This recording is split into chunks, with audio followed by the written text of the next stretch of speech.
So my fiance has an abusive, crazy ex. We'll call him Drew and her Abby. They have a restraining order against each other because the last time they saw each other, Abby beat Drew so bad that her brother called the police. Drew's family warned me and all the horrible stories that they had witnessed, so I was aware of how crazy she really was. I have a son from a previous relationship who was 14 months old when we started dating. About 2 years into our relationship, we both started to receive texts from Abby demanding to know if my son was Drew's. Drew refused to feed into her nonsense and give any information about my son. She began stalking us a few weeks later. She would sit in her car across the street so she could see in our kitchen and living room windows. Then one day he had gone to work and there was a knock at the door. I answered to see Abby standing there. The second I opened the door, she then screamed, "I want to see him! I need to know if he's Drew's baby!" I tried to shut the door, but then she had put her foot right in the door frame.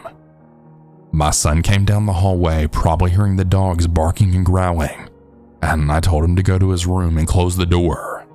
The entire time she was screaming horrendous things about me and Drew. I finally got the door closed and locked. I then ran to the kitchen table and called the police. By the time they got there, she was gone. Drew came home from work, and while we were talking about what happened, we had heard another knock. Drew went to open the door until he had heard her screaming. We again called the police, and again she was gone before they arrived. About a week later, I was at a hiking trail with my son and the dogs. This trail had a small playground that we would always play at when we finished our hike. We were playing at the playground when I noticed my Dogo Argentino focused on the parking lot growling. I quickly got his attention, and I then put him and Drew's dog on leashes. I told my son 5 more minutes, and I went to sit on the picnic table to watch the parking lot. Within seconds, I saw Abby's car, and I started to panic a little. I knew that I had Mace and 2 very large dogs, but knowing her past, I was really worrying about traumatizing my son. I noticed there was no one else but our 2 cars there, and I quickly told my son, "It's time to go. I'll piggyback you to the car." I let the dogs off the leash, and we headed to the vehicle. I noticed that our car was empty when we got in eyesight, so I quickly put my son in, and I told him to buckle, locking his door when I shut it. Thank God, because as I was loading the dogs in the back, I had actually heard the door handle being pulled. Both of the dogs started barking and growling, and Drew's German Shepherd jumped out before I could close the tailgate. She created enough space between me and Abby so she couldn't reach me. Abby was then screaming, "That should be my son!" I was speechless, I'm not going to lie. I couldn't muster up any words, and I just stood there watching her lose her mind. I finally got a grip, and I called off Drew's dog, as I then walked around to my side of the car, loaded her up in the back passenger seat, and then got in the driver's seat and locked all the doors. I flew the hell out of there and home. We had gotten home, and Drew had just gotten off work. My son immediately ran up to Drew telling him what happened. A few weeks later, we found out we were pregnant, and we had moved to a farmhouse in the middle of nowhere. Within weeks, creepy things had started happening. One day when we were outside working on Drew and my son's dirt bikes, we had heard singing coming from the barn. Drew looked panicked, and he said to get my son inside now. And as I was walking inside, I had heard Abby laughing, and I knew she was going to try and do something stupid. I got my son inside, locking all the doors, and I called 911. Now, our service is absolutely horrendous around there, so they couldn't hear me. I just kept repeating our address. When I got back outside, the dogs were freaking out, and I saw Abby had something in her hand. It was a crowbar, and both dogs were there standing right in front of Drew, barking and growling. She actually swung at our German Shepherd, who then bit down on it, actually ripping it out of her hand. Drew just kept screaming to call 911, and I just kept repeating that I had. It took about 15 minutes of playing cat and mouse around the trucks for the cops to finally arrive. When they finally did, they arrested her. Her mother had actually called Drew apologizing and also claiming that it was a mental breakdown and that she wasn't taking her meds. About 8 months later, we had our son, and that's when things really started getting scary. She tried to break into our house one night, bribing our dogs with treats. When that didn't work, she then screamed, "Wake up, you lazy fucks! I heard you got pregnant and had a fucking baby. Wake the fuck up!" Drew jumped out of bed and I quickly followed. I then blocked the stairwell just in case she did get inside. I wasn't letting her get anywhere near my boys. She was then smacking and kicking Drew. At one point, she actually said, "I'm taking you away from here and those babies, and we can finally have the family we planned on." Drew kept his cool, and he just kept asking me if I'd called the cops again. I told him yes, that I was on the phone with them now. She somehow got past Drew, and she started swinging at me before my dog had bit her. I had just had a C-section a few weeks prior, so I wasn't in any shape to wrestle with this woman.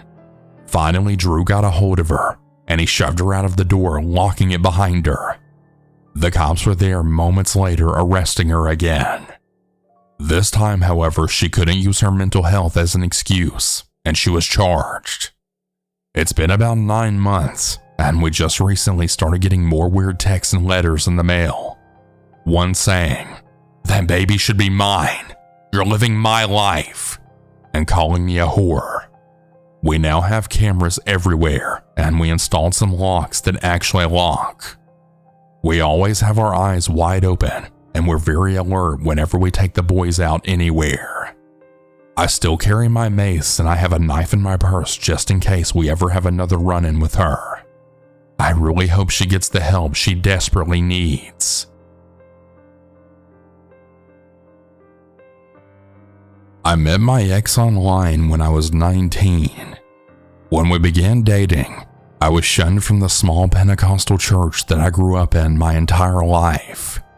So naturally, as a 19-year-old, I clung to him because everyone I was allowed to know had cut me out of their life.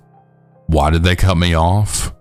Well, they believed I was unequally yoked with a non-believer because I was dating a black man with long hair who listened to AC/DC. I thought they were judgmental, and I was drawn to the outcast because I felt understood by them. My relationship with him was great for the first 2 years. I was incredibly inexperienced in his eyes sexually. He made me feel inadequate. The dynamic of our relationship was that he was 3.5 years older, knew much more about life than I did, and that I should listen to his advice on things because he knew better than I did. Around the 2-year mark of being together, I noticed that he stopped going to bed with me. He was staying up late and doing things on his computer. I later found out that he was sending NSFW photos to other women and then getting them in return. When I confronted him, he simply said, "Well, are you leaving me?" And I was heartbroken, felt that I only had him, so I stayed. He explained that he felt he had met the right person at the wrong time, explaining that he felt I was his person, but he didn't get to show his wild oats, so to speak. I was devastated because he essentially told me that he wanted to fuck other people. That's when he then pressured me into the swinging lifestyle. It started out with meeting other couples. He arranged everything. He dressed me and took photos of me. He spoke as me to these other people in order to get play dates. When the play dates would happen, he couldn't get hard, and then he blamed me for his insecurities. I felt almost mind-fucked into doing whatever I could to make him happy and satisfied. You might ask why I didn't just leave. Well, he convinced me that my friends and family didn't love me or support my decisions in my life. He was an elaborate thinker. He had a reason for everything.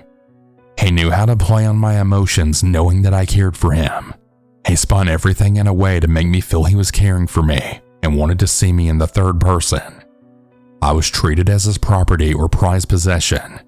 He began controlling how I dressed, and he had started setting up dates with men that I didn't know, requesting that I take videos and pictures to share with him later on. I've always been a one-man type of girl. This was so out of my element, and I didn't feel safe. I didn't feel like I could speak up or he would believe I didn't trust him. I began going on these arranged playdates with men to make him happy. Each time nearly having a panic attack, not knowing the situation that I was walking into. One time coming back from a playdate, the man had claimed he recorded our session for me, but had recorded the wall instead. That was the first time that he physically laid hands on me. I learned the coping mechanism of disassociation very quickly. I entered survival mode, and I made myself into someone else to try and make him happy. And when I was at home, I was me. Until one evening, when he arranged a playdate for me, while simultaneously he quit his job. I was confused. Why would you just quit your job without discussing with me first? I went on this playdate that I met with a man that I never would have touched with a 10-foot pole, who was offering $200 to have sex with me. I was stunned and horrified, and I felt like I was living in a dream. He had quit his job, and when I confronted him on arranging a paid exchange for sex with a man who I never would have touched, his response was that it was my turn to provide for us. Rent was due in 2 weeks, and we only had $30 in our bank account. I felt that I had no choice. This went on for 5 months. He put me in lingerie, took photos of me in any position you could think of, put them on escort websites with an alias name and text app to text clients. I was never allowed to keep the money, have a say in who I saw, and at the end of every weekend he would thank me by a nice dinner and then keep the rest of his money to fix up his busted 1974 Ferrari. Afterwards, I would just lay in my bed and just cry myself to sleep. I told myself so many times that I wasn't happy doing this, but he told me we needed to pay our bills. He was intimidating, demeaning, and a shell of the men that I thought I loved. My last client I ever had was law enforcement. They knew all about him because he would stay in the lobby while I met with the clients. They separated me from him, and they asked me to tell them what my partner was making me do. I lied to them, and I told them I was compliant and a willing party because I was taught not to be a snitch or trust law enforcement. I got a misdemeanor charge for prostitution. I left him 2 weeks later while he was at his new serving job, packed all of my shit, and then I went back home. This was 2014. Since then, I've gotten married and I had 2 children. But I've recently discovered videos of me that he uploaded on porn sites that have been there since 2014. One of them shows my face in it with over 500,000 hits. Is it too late to press charges for sex trafficking? This was in the state of Virginia. This video of my face on this porn site was a private video with my ex and I. I needed to be removed. I have a career, and I have 3 brothers and a husband and children who never need to learn about this. I don't know my rights, but I don't know how to handle the situation because I've avoided it since I escaped that life, and now all of these feelings are flooding back to me. He has stolen my innocence, made me feel shame for telling my story, lied on my name to everyone we know to cover himself. He's now married in a different state, but he's blocked me on all accounts. But I do have access to his wife's page. What would you guys do? And do you have any advice? Please let me know.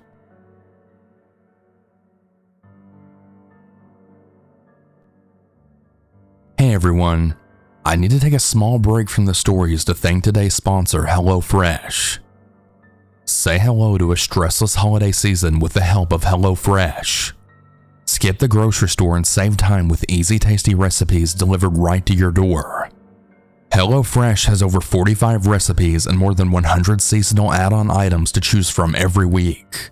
So it's easier than ever to find something everyone will enjoy, which is perfect for your holiday get-together. I like HelloFresh personally because it just makes everything so easy. I especially like it when I get home from the gym and I don't feel like cooking and looking up recipes. But with HelloFresh, it makes it effortless because they've got everything you need right there. Go to HelloFresh.com/CannibalFree and use code CannibalFree for free breakfast for life. 1 breakfast per box while subscription is active. That's free breakfast for life at hellofresh.com/cannibalfree with code CANNIBALFREE. HelloFresh, America's #1 meal kit.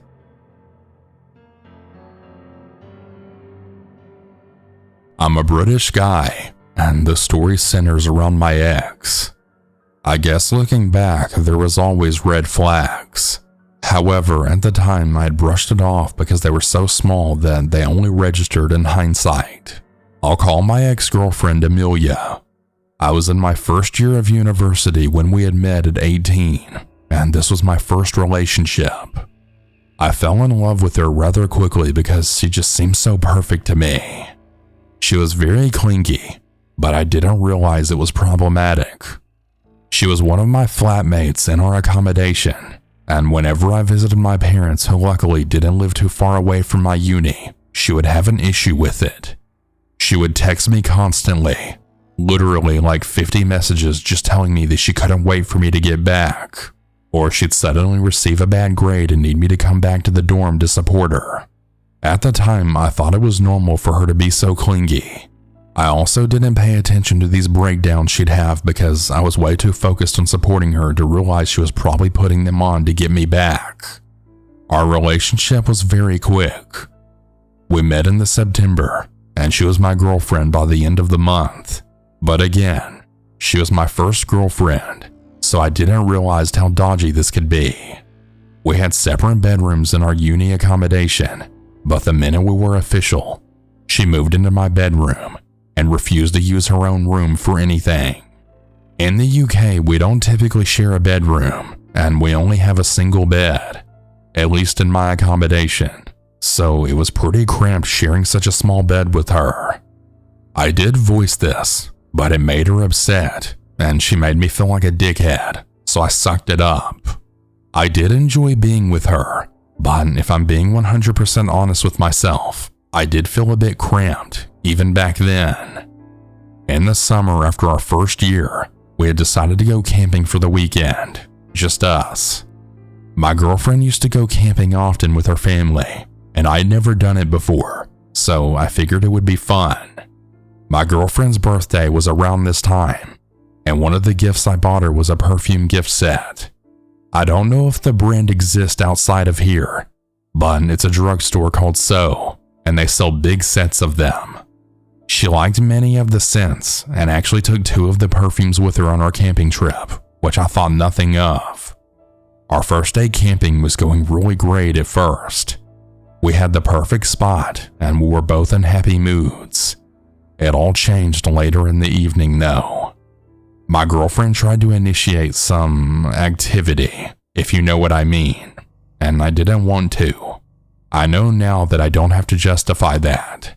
She pulled away from me like I'd burnt her when I declined, and she stormed off into the tent. I was confused and I felt awkward, but I decided to leave her to it. I didn't want her to feel rejected, but despite my happy mood that day, I had a sore head. I hadn't slept great the night before due to excitement, and lack of sleep makes me really prone to headaches. My girlfriend came back out of the tent, only now she was totally naked. I asked her why she was naked, and she told me that she was reminding me of what I was missing out on. This made me feel really guilty, and I tried to explain to her that I was still attracted to her. I just didn't want to have sex right this second, and I told her not to take it so personal. She gave me a death stare, and she said she would stay naked until I did something specific to her. I actually laughed, until I then realized she was dead serious. I took a serious tone, and I told her to get dressed and to stop being like this. She started shouting at me and telling me I was a shit boyfriend, and that I had no idea how hurtful it was to have my body rejected. I told her again to stop taking it personally, and the argument continued. Eventually, she had started crying, and I ended up hugging her because I didn't know what else to do. The entire situation was surreal. She told me through tears that she was sorry and she was just insecure. I tried to comfort her, and she finally got dressed, and we laid cuddling for a long time watching the sunset. Her behavior was undeniably disturbing and bizarre, and I was mulling it over in my mind as I laid with her. Now, if I was a girl in my situation, I would have recognized how wrongful my girlfriend's behavior was, but I kept trying to pretend it was fine in my head. I was struggling to keep my eyes open, and the air was cooling once the sun was gone. I was aware of my girlfriend telling me we should go in our tent and get some sleep, so we did. As it wasn't exactly freezing, I just slept in my underpants. As I stripped off, my girlfriend had said something about us being intimate again, and I was just about to tell her to not start arguing with me when she then threw her pillow at me and told me to lighten up.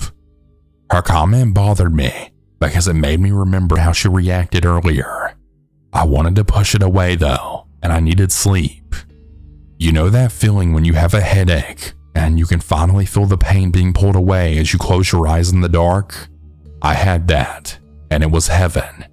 I don't know how long I was sleeping when I woke up struggling to breathe with a wet face.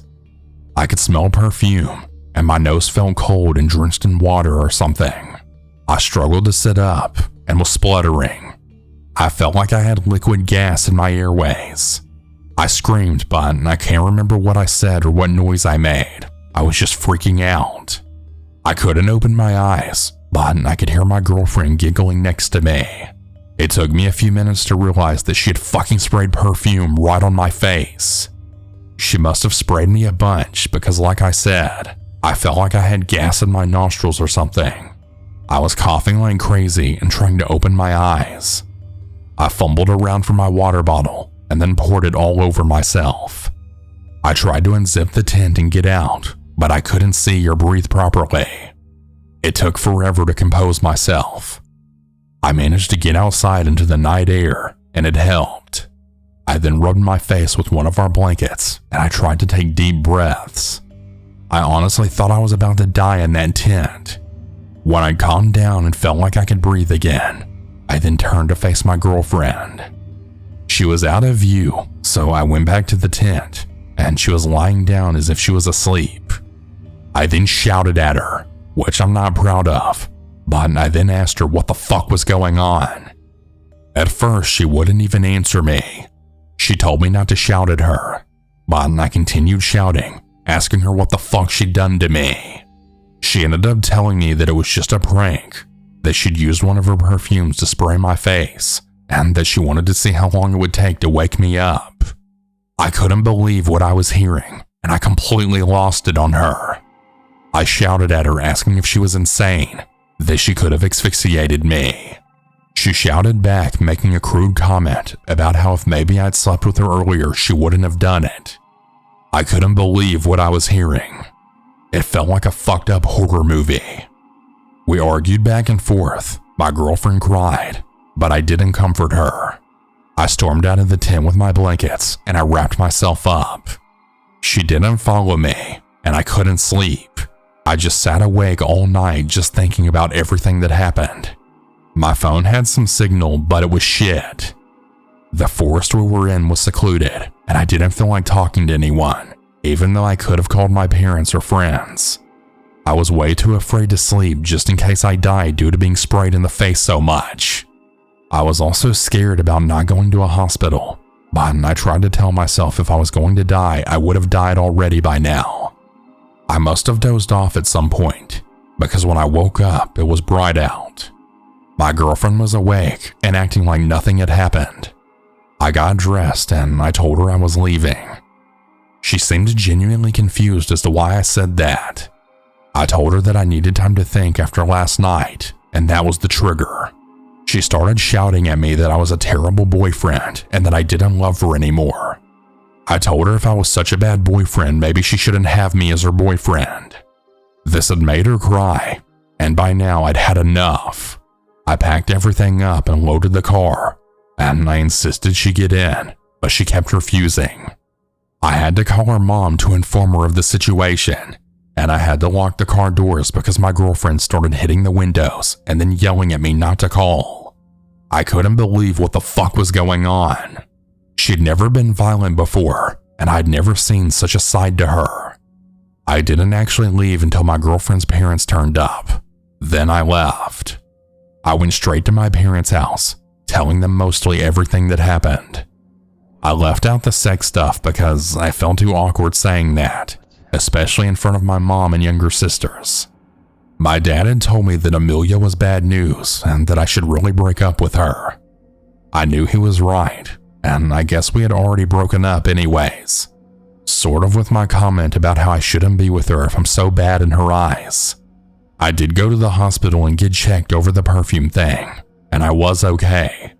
The doctor said I was lucky because it could have gone much worse for me. I knew he was right. That night, Amelia blew my phone up with calls, begging me to get back together with her. I answered one of the calls, and I then shouted at her that we were over. I had to shout just to make her hear me as she was shouting at me. We still attended the same university, and it was hell. I didn't have to live with her after that summer, thank God. But she knew my schedule, and she would follow me around trying to talk to me, pleading for another chance. She would write Facebook statuses about me, calling me a narcissist and saying I'd broken her heart. Most people viewed Amelia as unhinged due to her constant Facebook tirades against me, but it was still difficult to deal with. Some of my guy friends even mocked me when I told them the full story. But all of my female friends were utterly horrified, and they told me if a guy tried to pressure a girl into sex, then most sane people would recognize how wrong it was. Amelia wasn't doing the same degree as me, but she would still follow me around the campus, and if I went out, she'd always turn up at the same places as me. I actually had to stop going to my usual clubs and pubs. I even had to change the time that I went food shopping. She eventually showed up at my new accommodation once and was begging my roommate to let her in to see me. We had to call security, but she bailed before they arrived.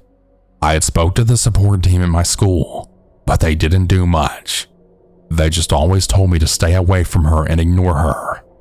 I felt like they blamed me for being stalked by her, or maybe they just didn't care, or maybe it was both.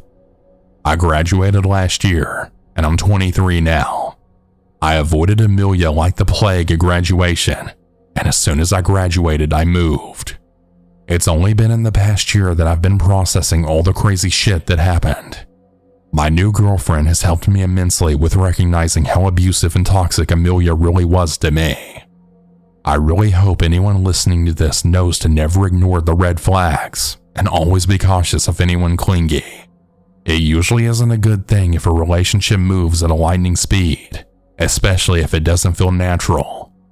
Always be cautious when meeting new people and getting to know them, and remember that no red flag is too small, and if anyone tries to guilt or pressure you into having sex, run in the opposite direction. I've not seen or heard from Amelia since I graduated, and I really hope it stays that way. I don't know what her problem is, but she's clearly a very mentally disturbed person. I really hope she never does this to anyone else. Hey everyone, I hope you all enjoyed these stories. If you ever want to submit your own, you can do so at southerncannibal.com. Have a good night everyone. And remember to always stay